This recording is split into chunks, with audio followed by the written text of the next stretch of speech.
Wednesday. Woo! I'm Christy. And I'm Lisa.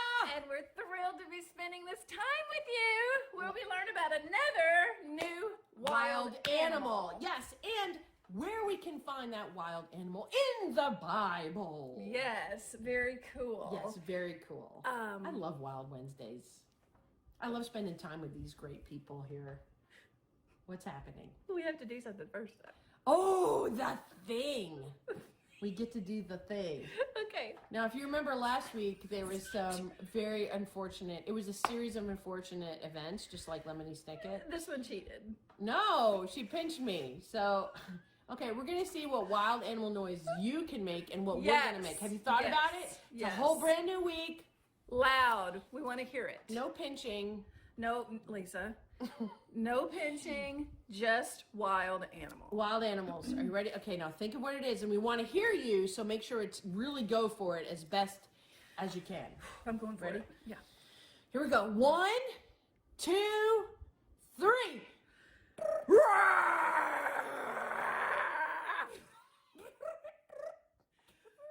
win. I was doing a cricket, and apparently, are you okay? I was trying to do a hippo. I was a cricket. Could you tell? You were a hippo? I was trying. Don't they just have a loud roar? I was trying to do a loud mouth. I would definitely pay much more attention to hippos if they sounded like that. Hey, I wish they had hippos in the Bible. Oh yeah, there's not a hippo He didn't include any. There should. Well, on the ark, it would have been a hippo on the ark. I don't know. I'd really like to find out why they only have 4 teeth. I'm sure we can Google it, Lisa. I guess.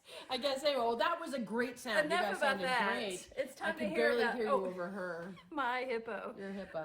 But it is time to learn about today's wild animal. Oh, you guys I'm are excited gonna like about this. it. So it's time to take a closer look.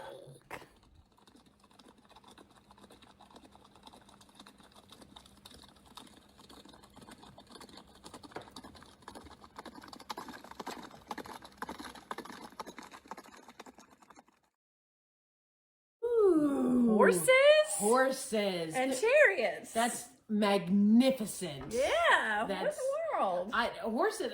I have so much respect for horses. I think I would have liked to be a cowboy. They scare me a little bit because I have not ridden very much. Cowboy, take me away. Thought this girl just fine.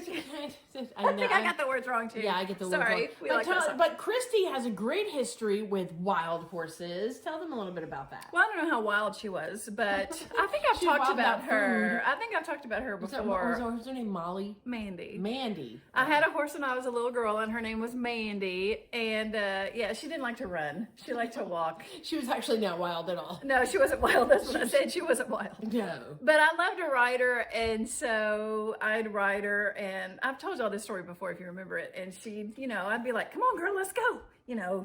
Trying to get her to go. No, she would not respond. Just walk, and she'd walk on out into the, into our land beyond the barn.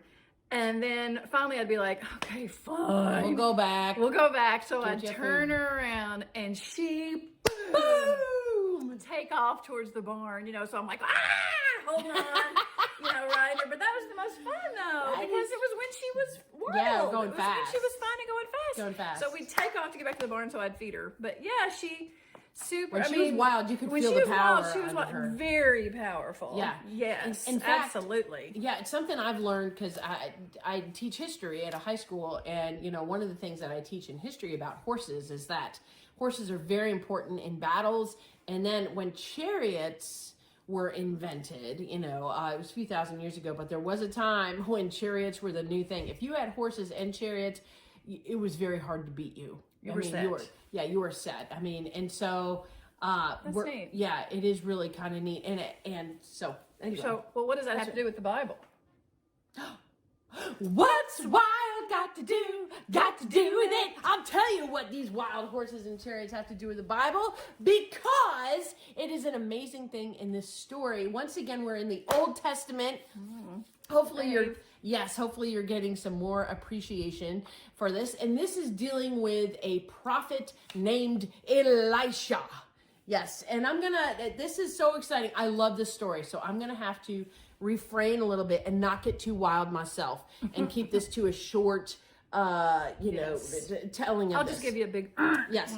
So you can find this story in 2 Kings chapter 6. The Kings, 1st and 2nd Kings, are 2 books. By the way, really interesting stuff because they're all about kings. All kinds of really fun things are happening in there. So this is one of those times where Elisha, being a prophet of God, and God had given him some powers to see some things in the future, and it was making army commanders mad, and this king of Aram and the Arameans, he was very mad at Elisha, and he decided that he was going to take him out. So in the morning, Elisha was, just was sleeping at this place, apartment or whatever at night.